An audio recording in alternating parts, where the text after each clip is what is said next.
মায়ের খাচ্ছি, আগামী দিনের দুনিয়ায় মুসলমানদের হয়ে যাবে। ঠিক তবে ঠিক। আপনারা দেখেন কোন জায়গায় জায়গা হয় না, আপনাদের প্যান্ডেলটাও ভরা হয়। কালকে ছিলাম প্রায় 2-2.5 লক্ষ লোক বর্ডার গায়ে। ওরা আমাকে বলেছে অনেক ওই পাশের সৈন্যরা চলে এসেছে বর্ডার খোলা রেখে।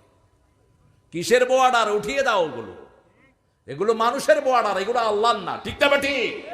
আল্লাহ সারা জমিন সৃষ্টি করেছেন সব মানুষের জন্য, যেখানে যে ভালো পায় সেখানে সে চলে যাবে। কিসের এত ভৌগোলিক এরিয়ার? আমি বলছি খুলে দেন বর্ডার, চলে আসেন। সারা পৃথিবী মুসলমানদের। ঠিক না ঠিক? 750 বছর ভারত আমরা শাসন করেছি। এখন সেই দেশে মুসলমানদের মসজিদ ভাঙা হয়, সেই দেশে মুসলমানদেরকে থাকতে দেয়া হয় না। মনে করো যা নাজিল করেছি, যার উপর নাজিল করেছি, দুই ব্যাপারে যদি কোনো সন্দেহ হয়, ফাতু বিসূরা, সূরাতিন তানবির লিতানকির তানকির লিতাকলিল, একটা ছোট্ট সূরা বানাও। প্রথম বললেন একটা কোরআন বানাও, এরপরে বললেন 10 সূরা, 10টা সূরা বানাও, এরপরে আল্লাহ বললেন সবচেয়ে ছোট্ট সূরা বানাও। তানবির লিতানকির, সবচেয়ে ছোট্ট সূরা বানাও। কোন সূরা? তখন আরবি সাহিত্যের সবচেয়ে স্বর্ণযুগ, ওই সময়ের কবির সেরা, এখনো তাকে কবির সেরা ধরা হয় আরবিতে, ইমরাউল কায়েস, এখনো সে আরবদের সেরা কবি। সেই সময় সাবা মুআল্লাকা টাঙানো হতো কাবার দেয়ালে, 60টা শ্রেষ্ঠ কবিতা।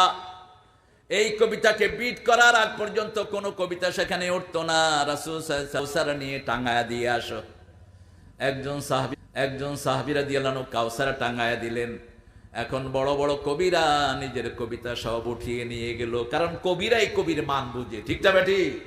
আপনার কবিতা আপনি বুঝবেন না। যেমন এই যে ছেলেরা একটা কবিতা লিখেছে, এই কবিতা লিখতে আরো অনেক গবেষণার দরকার ছিল। কবিতা লিখতে হলে কবিতা মুখস্থ করতে হয়, কবিতা লিখতে হলে কবিতা পড়তে হয়। নজরুল পুরা আল্লামা ইকবালকে গুলে খেয়েছেন, মসনবী পুরা মুখস্থ করেছে নজরুল, রুমির গুলিস্তাবস্তা সব মুখস্থ করেছে নজরুল। এমনি সে বিভিন্ন শব্দ চয়ন করণে, আলগা করগো খোপার বাদন দিল ওহি মেরা কশ গই, বেনিত বেনির জরিন খোপায় আন্দা ইশক মেরা ফস গই। কিভাবে এত ফার্সি শব্দ নিয়ে এসছে তার কবিতায়। অত্যন্ত পড়াশোনা করতেন তিনি। কবিরা কবিতা বুঝে। 60টা কবিতা নামিয়ে নেওয়া হলো, শুধু একা ঝুলতেছে ইন্না আতাইনা ফাসাল্লি লিরাব্বিকা ওয়ানহার ইন্না শানিয়াকা। কোন কবিতা নাই। 1 সপ্তাহ, 2 সপ্তাহ, 3 সপ্তাহ, মাস চলে যায়, এটার পাশাপাশি কবিতা লেখার যোগ্যতা কারো। অতঃপর সব কবিরা একসাথ হয়ে লিখেছে ইন্না আতাইনাকাল কাউসার লাইসা হাযা কালামুল বাশার। এটা কোনো মানুষের লেখা নয়, এটা হলো অলমাইটির লেখা। কার লেখা? কার লেখা? আল্লাহর লেখা। সেই কবিতা পড়বেন তো, কোরআন পড়বেন তো। আজকে কয়টা সূরা পড়েছেন বলেন তো? আজকে কি বার? রাসূল কয়টা সূরা পড়তেন? হায় হায়, মনে হয় আসমান থেকে পড়ছে। বেশি বেশি কাহাব পড়তেন না, একবার পড়তেন, তাও নামাজে যাওয়ার আগে। বলেছেন মুসলিম শরীফের হাদিস, যারা কাহাবের প্রথম 10 আয়াত শেষ 2 আয়াত মুখস্থ করবে, উসিমা মিনাদ দাজ্জাল, আল্লাহ দাজ্জালের ফিতনা থেকে তাকে হেফাজত করে দিবেন। আবার বলেছেন যারা শুধু 10টা আয়াত পড়বে, তার শরীরকে আল্লাহ নূর দিয়ে সাজিয়ে দিবেন, 15 দিন পর্যন্ত তাকে কোনো বিপদ ঘাস করতে পারবে না। আর যদি কেউ পুরা সূরাটা পড়ে, আসমান থেকে নিয়ে তার শরীর পর্যন্ত পুরাটা আল্লাহ নূর দিয়ে ভরে দিবেন। আরো আস্তে কান সুবহানাল্লাহ। সকাল থেকেই তিনি সেলিব্রেট করতেন এই জুমার দিন। জুমার দিন হলো সবচেয়ে বড় দিন। রমজানে মারা গেলে কবর আযাব মাফ না, কিন্তু জুমার দিন মারা গেলে রাসূল এক বর্ণনায় বলেছেন কবর আযাব মাফ। আরো চিৎকার করে বলেন সুবহানাল্লাহ। রমজানে জাহান্নামের দরজা বন্ধ থাকে এতটুকু, জান্নাতের দরজা খোলা থাকে, কিন্তু মাপ বলা হয়নি। কিন্তু এই দিন যারা মারা যাবে, রাসূল সাল্লাল্লাহু আলাইহি ওয়াসাল্লাম এক বর্ণনায় বললেন তাদের কবরের কোনো হিসাব হবে না। জুমার দিন দুনিয়া আখিরাতের সবচেয়ে বড় দিন। এই দিন আদমকে সৃষ্টি করেছেন কে? এই দিন জান্নাত বানিয়েছেন কে? এই দিন রাসূল সাল্লাল্লাহু আলাইহি ওয়াসাল্লামকে জান্নাতে ঢুকাবেন কে? এই দিন কিয়ামত করবেন কে? এই দিন সিংহা ফুকের ব্যবস্থা করবেন কে? পৃথিবীর সবচেয়ে বড় দিন এই জুমার দিন। আল্লাহ আমাদেরকে জুমার দিনের হক আদায় করার তৌফিক দান করেন। দুইটা কাজ সবচেয়ে বেশি করতেন, রাহমাতাল লিল, আপনারা নিশ্চয় করেছেন দুটি কাজ। এই কথা বলো না, এই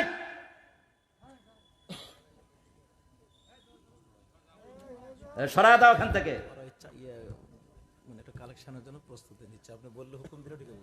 আপনাদের কালেকশনই শেষ হয় না, সব ছাইপাস কালেকশন। কতটুকু দিবে লোকেরা? হ্যাঁ, এতক্ষণ কতটুকু করেছেন? কত দিছে? পয়সালারে ধরে ঘাড় ধরে নেন টাকা। তুখাযু মিনাল আগনিয়া, আল্লাহ খোঁজ শব্দটা ব্যবহার করলেন। ধনীর ঘাড় মটকায়া নিবি আর গরিবদেরকে দিবি। কার কথা? কার কথা? খোঁজ শব্দটা ব্যবহার করলেন। মুআখাযা, ধরো, হোল্ড হিম। দিবি না, তোর বাপে দিবে। এটা গরিবের অধিকার, এটা অনুদান নয়। দিবি না কেন? ফি আমওয়ালিহিম হাক্কুন লিস-সাইলি ওয়াল মাহরুম। পয়সালার পয়সার ভিতরে গরিবের অধিকার রেখেছেন কে? এটা অনুদান না, এটা হক। ছেলেরা যাবে, আপনারা যথেচ্ছ দিবেন। কত টাকার দরকার আমাকে একটু আগে লোকেশন দিতেন আর পয়সালা দেখায় দিতেন, টাকা উসুল করে নিতেন। আমি কালেকশন করি না, কিন্তু করলে ভালো করেই করি। ওই যে বনশ্রীতে নামাজ পড়াতে গেছি, কয় যে হুজুর বড় মসজিদ 1.5 বিঘার উপরে একটু কালেকশন লাগবে। কি লাগবে? 75 লাখ। তুমি কে? কয় মসজিদের সভাপতি। কত দিবা কও? কয় আপনি বলেন। আমি বললে হাসিনাও দিতে পারবে না, আমারে বলায়ও না। কত দিবা কও? কয় হুজুর 5 লাখ। তাহলে তো তুমি এত কম কইলা কেন? তুমি 10 লাখ দাও। এবার সেক্রেটারি উঠা দৌড় মারছে। তাহলে এটা দৌড়ে কে? কয় সেক্রেটারি। এদিকে এদিকে, সেক্রেটারি গিরি করো। কত দিবি কও? কয় হুজুর বালু দুমো। সে বালু তো ফকিরে দিতে পারে। কত দিবি ক? কয় 2 লাখ। কইলাম 5 লাখ। প্রথম রো থেকে নিয়ে ফেলছি 50 লাখ। এবার উঠে গেছে 1.5 লাখ, 1.5 কোটি উঠে গেছে। আলহামদুলিল্লাহ। মানুষের হৃদয় আছে, ঠিক কিনা? আমরা সঠিক জায়গায় টাচ করতে পারি না। এখানেও আছে, আপনারা যারা এখানে আছেন একটা গাড়ির বাহনের পয়সাটা দিয়ে দেন। আমাদের প্রিয় মানুষটি বলেছেন যে বাচ্চাদের জন্য যানবাহনের ব্যবস্থা গ্রামে এটা হয় না। ছোট বাচ্চারা সিকিউরিটির সাথে মাদ্রাসায় আসবে, এই গাড়ির দায়িত্ব একজন নিয়ে যান। কালকে একটা এতিমখানায় গিয়েছি, এতিম আছে 5 জন, লিল্লা খায় 45 জন। বললাম কে দায়িত্ব নেবেন? একজন ঢাকা থেকে এসছে আমাকে দেখার জন্য। ঢাকায় পায় না তো, শহরগুলোতে আমাদের বড় প্রোগ্রাম করতে দেয় না এখন, বিভিন্ন ঝামেলা হয়। তো ঝামেলা যারা করে ওরা ঝামেলায় পড়ে যাবে মৃত্যুর পরে। আমরা এতে মন খারাপ করি না। জমিন আল্লাহর, কথা চলবে কার? ওই লোকটা বলছে হুজুর আমি ঢাকা থেকে এসেছি শুধু আপনার কথা শুনে। আমি এই এতিমদের দায়িত্ব নিলাম, লিল্লা বোর্ডিং এর 50 জনের দায়িত্ব নিয়ে নিছে। আলহামদুলিল্লাহ বলবেন না? স্টেজে চলে এসছে লোকটা। আপনাদের এরকম একজন যদি দায়িত্ব নেন, এই ছেলেটা ঢুকো, ছেলেটা ঢুকো, ঢুকো। 5 টাকা 10 টাকা নিবে না, আরো বেশি নিবে, একটু বেশি করে দিবেন। আপনাদের দানে বরকত হবে। মায়েরা এসেছেন তো? মায়েরা, নাকের ফুল, কানের দুল, হাতের বালা, গলার মালা খুলে দিয়ে দেন, তাহলে চোর ডাকাত আর আপনাকে বিরক্ত করবে না। এগুলো জাকাত দেন না, এই জন্য কিছুদিন পরে হাইজাকারা এগুলি কানের থেকে টাইনা ছিনে নিয়ে যায়। যারা জাকাত দেয় তাদেরকে পাহারা দেন কে? প্রতিদিন কিছু দান করবেন। মৃত্যুর সময় শুধু চিৎকার করবেন, লাউলা আখারতানি ইলা আজালিন করিব ফাআসাদদাকা ওয়া আকুম মিনাস সালিহিন। সূরা মুনাফিকুনের 11 নম্বর আয়াতে আল্লাহ বলছেন, প্রত্যেকটি মরা মানুষ মৃত্যু যাত্রী বলবে আল্লাহ একটু সময় দেন, দুনিয়াতে সদকা দিয়ে আমি ভালো মানুষ হয়ে আসি। ফাআসাদদাকা ওয়া আকুম মিনাস সালিহিন, নেক হওয়ার জন্য সদকা। নেক হওয়ার জন্য কি? সদকা। কি অসাধারণ কথা! আপনি সদকা দিবেন না, আপনি নেক মানুষ হবেন না। রাসূল সাল্লাল্লাহু আলাইহি ওয়াসাল্লাম সব সময় সবচেয়ে বেশি দান করতেন। আসরের নামাজ একদিন পড়ে তিনি মুসল্লিদের ঘাড়ের উপর দিয়ে পানা দিয়ে চলে গেলেন। সাহাবায়ে কেরাম অবাক, কি ব্যাপার, এত পেরেশানি কেন? রাসূল সাল্লাল্লাহু আলাইহি ওয়াসাল্লাম তো আসরের পরে জিকির করতেন। আসার পরে জিজ্ঞেস করলেন, ইয়া রাসূলুল্লাহ আপনি তো এত পেরেশান হয়ে ঘরে যান না? বলছে আমি সালাম ফিরাতেই মনে হলো আমার ঘরে 2টা স্বর্ণের টুকরা রয়ে গেছে, আমি দৌড়িয়ে গিয়ে আয়েশাকে বলেছি এগুলো দানের ব্যবস্থা করো, এই অবস্থায় যদি আমি মারা যাই, আমার ঘরে স্বর্ণ থাকুক, এটা আমি বরদাস্ত করি না। আল্লাহ আমার ভাইদেরকে তৌফিক দান করুক। আমি কয় মিনিট দিব আপনাদের? হয়ে গেছে তো না? মায়েরা, আপনারা যতটুকু পারেন আপনাদের হাত তালেন কান আপনারা দান করেন। বেলগড়িয়া এটা আগের মতোই তো আছে না? আগে তো ওদিকে কোথায় ছিল জানি। আপনারা স্টেজ কি এখানে? এই কুত্তা, কুত্তা খেপছে কেন জানেন? হ্যাঁ, আপনাদের কথা শুনে শয়তান ভাগতেছে। কুত্তা দেখে শয়তান, শয়তান যখন কোরআনের আওয়াজ শুনে ভাগে আরেকটা কাজও করে, সেটা আপনারা সবাই বুঝছেন। হ্যাঁ, এই জন্য কুত্তা ঘেউ ঘেউ করে। দেখবেন আজানের সময় কুত্তা ঘেউ ঘেউ করে না? কেন করে? ওই যে শয়তান ভাগে, অলাহুদোরা শয়তান ভাগতে থাকে আর একটা কাজ করতে থাকে। এই জন্য কুত্তা শয়তানটা লইয়া ছুটে। তুই আইতে পারবে না এই এলাকায়। কুকুরকে অযথা মারবেন না, অত্যন্ত ভালো একটা প্রাণী। এটা লালা হারাম, কিন্তু শুকনা শরীর অপবিত্র না। বুখারীতে হাদিস এসেছে, রাসূল যখন সালাত পড়তেন, রাসূলের কাতারের ভিতর দিয়ে মসজিদ নববীর ভিতরে এই পাশ থেকে ওই পাশে কুত্তা দৌড়িয়ে চলে যেত। কুকুরকে রাসূল সাল্লাল্লাহু আলাইহি ওয়াসাল্লাম ঘরের পাহারা, ভিতরে না বাহিরে পাহারার জন্য নিয়োগ করতে বলেছেন, সমস্যা নাই। হান্টিং ডগ যেটা, কুত্তা অত্যন্ত প্রভুভক্ত একটা প্রাণী, ঠিক কিনা? কথা কন না কেন? আপনি ওরে খাওয়াবেন, আপনাকে কেউ কিছু করলে ও সবার আগে ঝাঁপিয়ে পড়বে। আমার ছোট ছেলে, ও আমিও জানি না, আমার আগের বাসাতে পাশে অনেকগুলো কুকুর ছিল, এমনি ছাড়া কুকুর। ও ডেলি খাওয়া নিয়ে যায়, কোথায় নেয় খাওয়া? ওই কুত্তারে খাওয়ায়। এখন ও বের হলে ওর দুই পাশে 7-8টা কুকুর, ওর বডিগার্ড। আমরা এই প্রাণীগুলোকে ভালো ভালো করে আদর করব। শুধু শূকর হলো খারাপ। শূকরকে ঈসা আলাইহিস সালাম খুব তাড়াতাড়ি আসবেন, মেরে ফেলবেন সব শূকর। কিন্তু কুকুরগুলো যেগুলো, কুকুরের প্রতি আপনার দয়াশীল হবেন। কুকুরকে খামাখা কিছু লোক আছে পিটায়, এরকম লোক আছে না নাই? আপনি যেটা দেখেন না, এটা কুকুর দেখে। 10 মাইল থেকে ঘ্রাণ পায়, ঘ্রাণ এত সেন্সিটিভ তার নাক। 10 মাইল দূর থেকে সে টের পায় এটা কার ঘ্রাণ। আমরা আজকে কোরআন শরীফের একটা শ্রেষ্ঠ সূরা থেকে কথা বলবো। সর্বশ্রেষ্ঠ সূরা কোনটা বলেন তো? আরো জোরে বলেন।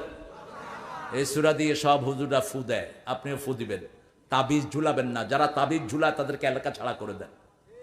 তাবিজ আছে না, বিভিন্ন জায়গাতে তাবিজের ব্যবসা আছে, হুজুররা করে। এগুলো মূর্খ, এগুলো সৌদি আরবের পুলিশের জ্ঞান এদের মাথায় নাই। সারা মিডল ইস্টে গেলে, এয়ারপোর্ট থেকে নামলে পুলিশ এভাবে চেক করে, সারা মিডল ইস্টে যেখানেই যান। আমি প্রথম যখন গেলাম, আমাকে চেক করতেছে পুলিশ, আমিও পুলিশের চেক করতেছি। পুলিশ বলছে কি? আমি বলছি কি, তুমি কি চাও? বলছে আমি তাবিজ চাই। আমি বলছি আমিও তাবিজ চাই। ওর পেটে হাত দিছি। কয় পেটে হাত দিলা কেন? কইলাম বাংলাদেশে পেটেও তাবিজ বাঁধে, কোন নতুন জায়গা পাইছি। তাবিজ বাঁধবেন না, সূরা ফাতিহা দিয়ে ফু দিয়ে 10 কোটি টাকা নেন, হালাল। আর তাবিজ দিয়ে 1 টাকা নিবে, ওটা হারাম হলো। রাসূল বলেছেন উকিলা ইলাই, যে তাবিজ লাগায় তার উপর তাকে নির্ভর করে দেয়া হয়, তার রোগ আর ভালো হয় না। আর কোরআন পড়লেই তাকে ভালো করে দেন কে?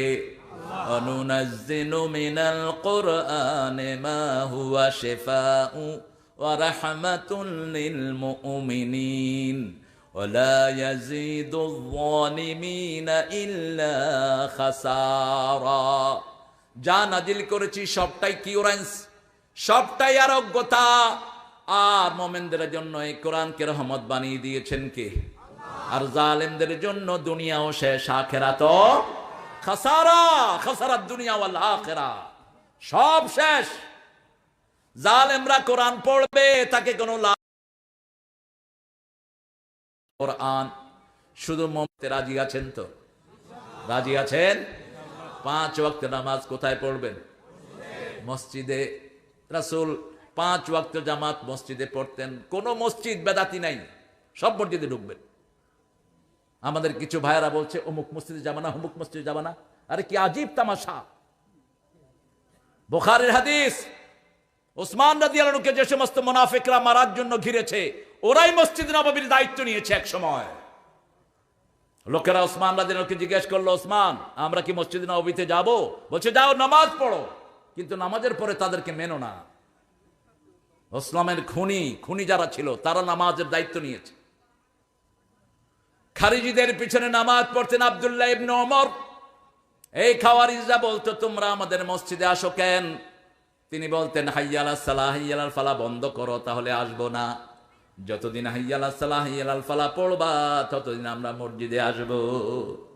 বাংলাদেশে কাদিয়ানীদের কোনো মসজিদ আপনাদের এখানে আছে নাকি? নাই। কাদিয়ানীরা চুরি করে করে আমাদের ঈমান নষ্ট করছে। সূরা আহজাবের 41 নম্বর আয়াত তারা অস্বীকার করেছে।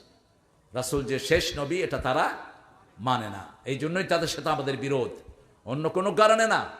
যদিও বাজার তারা দখল করেছে, কিন্তু এগুলো আমাদের হাতেই চলে আসবে অচিরেই। যার কাছে যা সম্পদ এগুলো সব মুসলমানদের সম্পদ, অচিরেই আল্লাহ মুসলমানদের হাতে তুলে দিবেন, ঠিক কিনা? পৃথিবীর সব খনি কার কাছে? আল্লাহর কাছে। তা আপনারা গ্যাস উঠান কেন? খনি সব মুসলমানদের কাছে, আলহামদুলিল্লাহ বল। আমাদের সরকার যদি যাকাত দিত কোনো গরিব থাকতো না, এই মাদ্রাসা তো কালেকশন রাখতো না। সরকার তো জানেই না যাকাত কাকে বলে। হ্যাঁ, খনিজ পদার্থ থেকে 5 ভাগের 1 ভাগ যাকাত দিতে হয়। এই বসেন।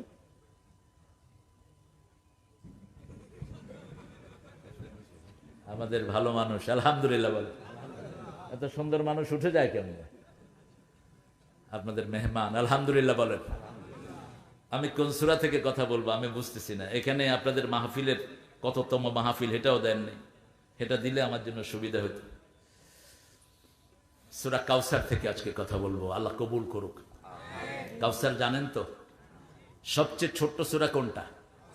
কেন? 3টা সূরা আছে 3 আয়াত করে, আসর, কাউসার, নসর। আসর, কাউসার, নসর, 3টে 3 আয়াত। কিন্তু এটা ছোট হলো কেন? আয়াত ছোট, কিন্তু সারা দুনিয়াটার ভিতরে ভরে দিয়েছেন কে?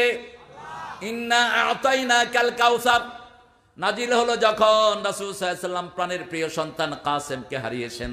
হি lost his beloved one, he was crying badly. Muhammad সাল্লাল্লাহু, কাসেম ওয়াজ লাইক মুহাম্মদ। কাসেমের অ্যাপিয়ারেন্স পুরোটাই ছিল রাসূলের মতো সাল্লাল্লাহু আলাইহি ওয়াসাল্লাম।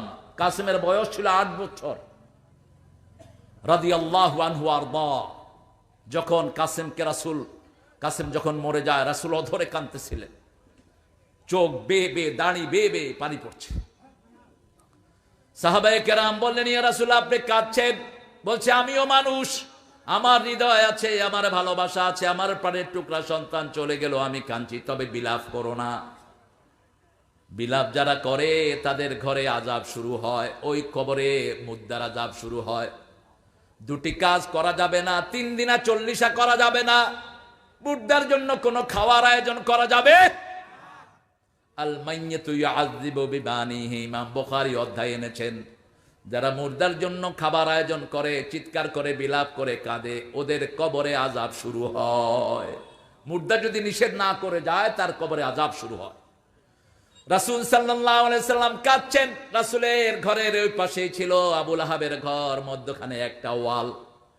এই আবু লাহাব উৎসব করছিল, বাতারা মুহাম্মদ, বাতারা মুহাম্মদ। মুহাম্মদ নির্বংশ হয়েছে, মুহাম্মদ নির্বংশ হয়েছে, নাচানাচি করছিল, ঢোল তবলা বাজাচ্ছিল। একটা কাফের মারা গেল আমরা অনুশোচনা প্রকাশ করি, ঠিক না বা ঠিক?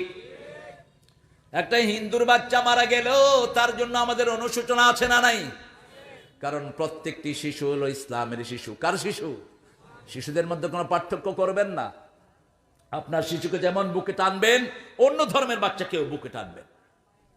মা মিন মাউলুদিন ইল্লা ইউলাদু আলাল ফিতরা, each and every single child born on the term of Islam.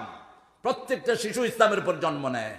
Later on their parents make them idolaters, make them disbeliever, Jewish or Christian. পরে তার বাপ মা তাকে হিন্দু বানায়, অগ্নি উপাসক বানায়, খ্রিস্টান বানায়, ইহুদি বানায়, ঠিক না ঠিক? যে কোনো শিশুকে দেখলে আপনি আদর করবেন। আমার বেশ মনে আছে 2000 খুব সম্ভব 17 সালে আমি ঈদ করছিলাম ইংল্যান্ডে। ঈদের নামাজ পড়ে পার্কে ঢুকলাম।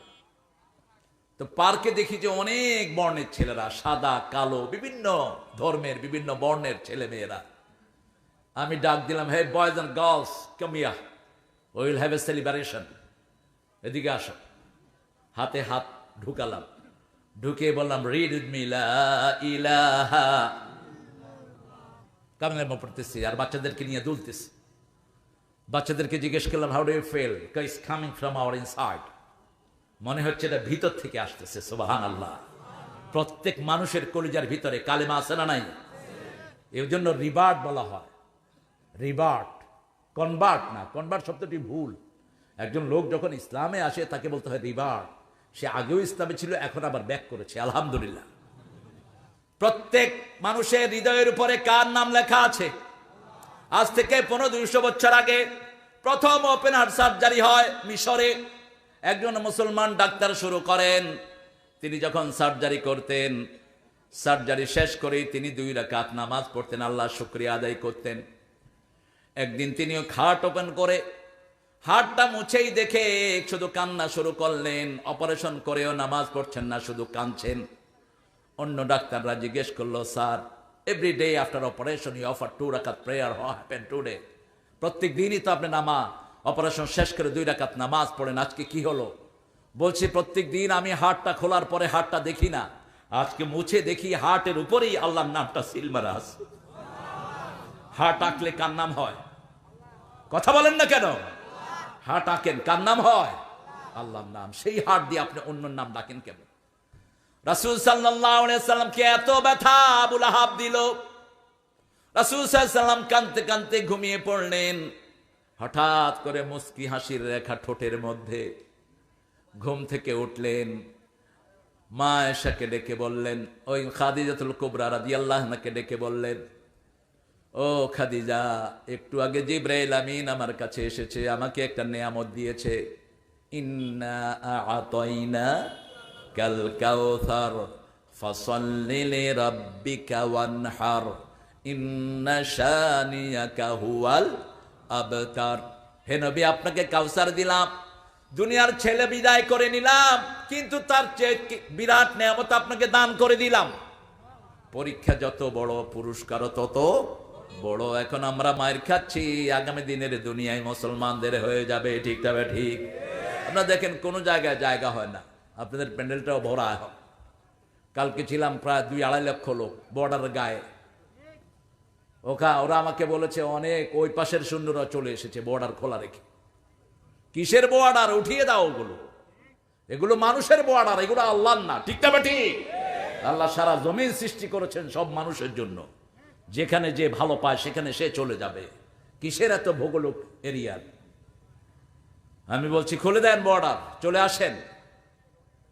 সারা পৃথিবী মুসলমানদের। ঠিক না ঠিক? 750 বছর ভারত আমরা শাসন করেছি। এখন সেই দেশে মুসলমানদের মসজিদ ভাঙা হয়, সেই দেশে মুসলমানদেরকে থাকতে দেয়া হয় না। সব রেকর্ড করছেন কে? খুব সূক্ষ্ম বিচারক তিনি। সুবহানাল্লাহ বলবেন না?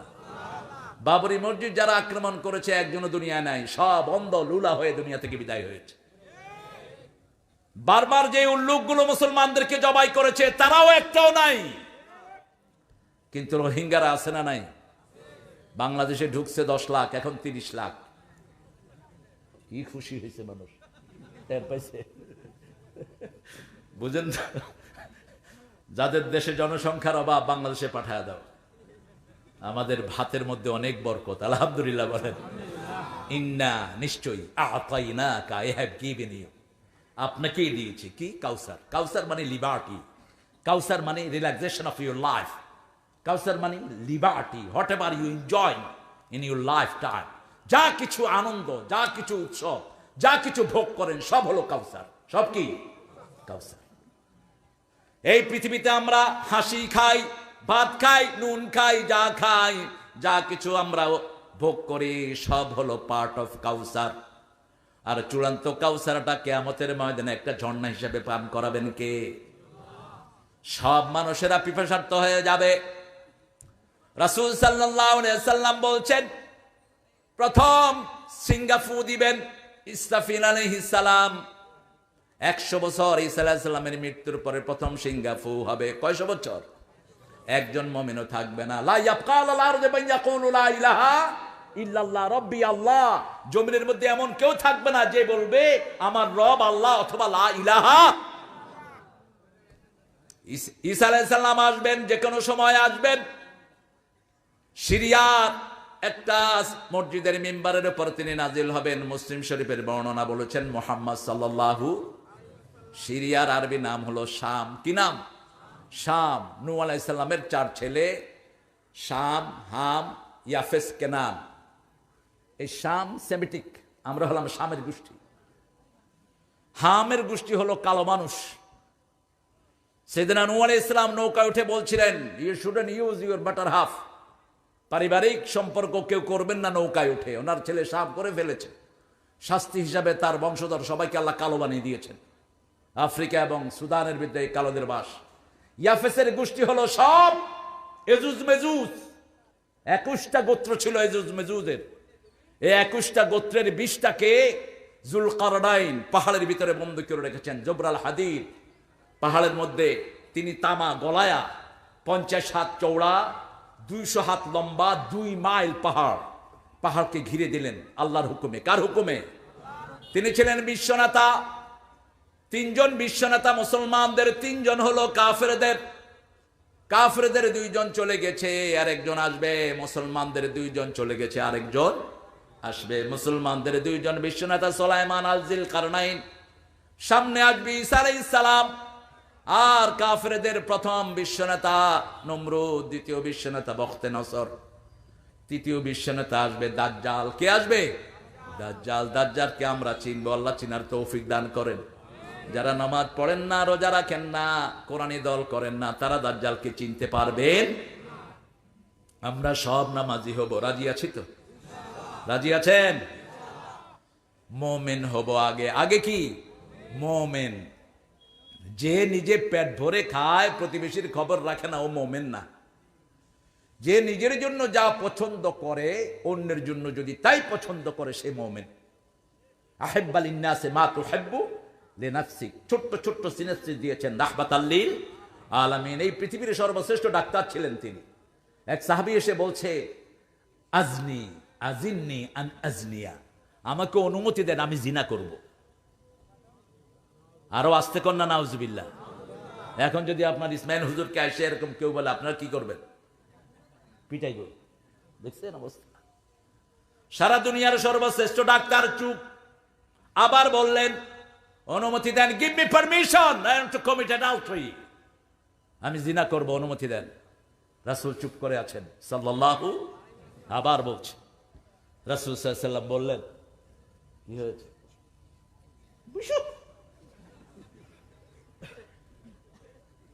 রাসূল সাল্লাল্লাহু আলাইহি ওয়াসাল্লাম বললেন, এই কাজ যদি তোমার মা করে, কইছে মা ডাকবো না। যদি খালা করে, খালা ডাকবো না। যদি বউ করে, ছেড়ে দেব। যদি মেয়ে করে, অসম্ভব। এবার সারা দুনিয়ার সবচেয়ে শ্রেষ্ঠ ডাক্তার বলছেন, যেই মেয়ের সাথে এই অপকর্ম তুমি করার চিন্তা করেছো, সে তো কারো না কারো মা হতে পারে, কারো না কারো খালা হতে পারে, কারো না কারো মেয়ে হতে পারে, স্ত্রী হতে পারে। তোমার জন্য যেটা পছন্দ করলে না, অন্যের জন্য কিভাবে তুমি পছন্দ করলে?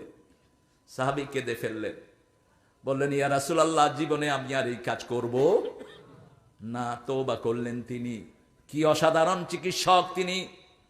আরেকজন এসে বলছে, হুজুর, আমি 3টা গুনাহ করি, একসাথে বন্ধ করতে পারবো না।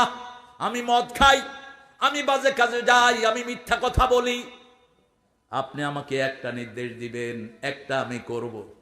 রাসূল সাল্লাল্লাহু আলাইহি ওয়াসাল্লাম বললেন, লা তাকুলুল কিযব ওয়াজতানিবুল কিযব।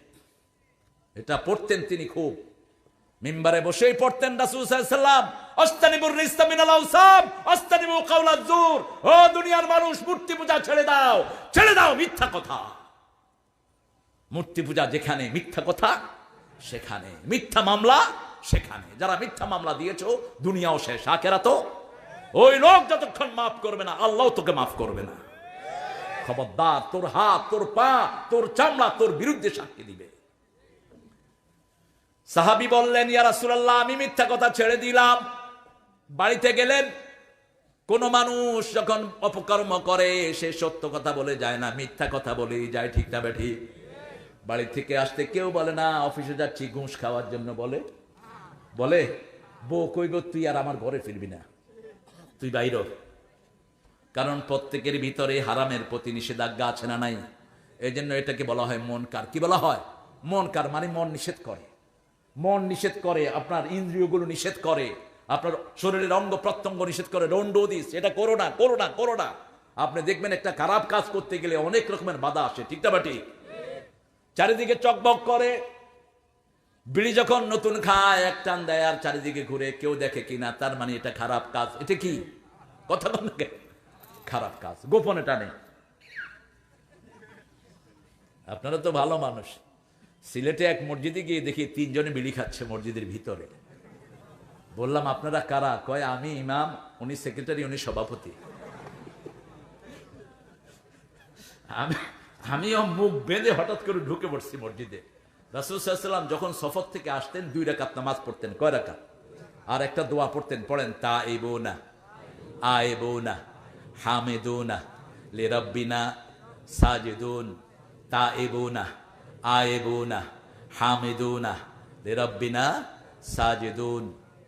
আমিও প্রত্যাবর্তিত হলাম, আমি তওবাকারী হলাম, আমি প্রশংসা করলাম, আমি সেজদা করলাম কার জন্য? কি সুন্দর 2 রাকাত নামাজ পড়তেন। প্রথম দাঁত মাজতেন। কি মাজতেন? দাঁত মাজতেন। রাহমাতাল লিল, রাসূলের উপর দাঁত মাজা ফরজ ছিল। 2টি কাজ ফরজ ছিল এক্সট্রা আমাদের ছাড়া। দাঁত মাজতেন আর তাহাজ্জুদ পড়তেন, এই 2টি ওনার উপর ফরজ ছিল, এটা আমাদের উপর ফরজ না। রাসূল বলছেন, যদি উম্মতের কষ্ট না হতো আমি তাদের উপর দাঁত মাজাটা ফরজ করে দিতাম। আমাদের লোকেরা, হারে কি সমস্যা, অনেকের মুখের সমস্যা, মুখে লং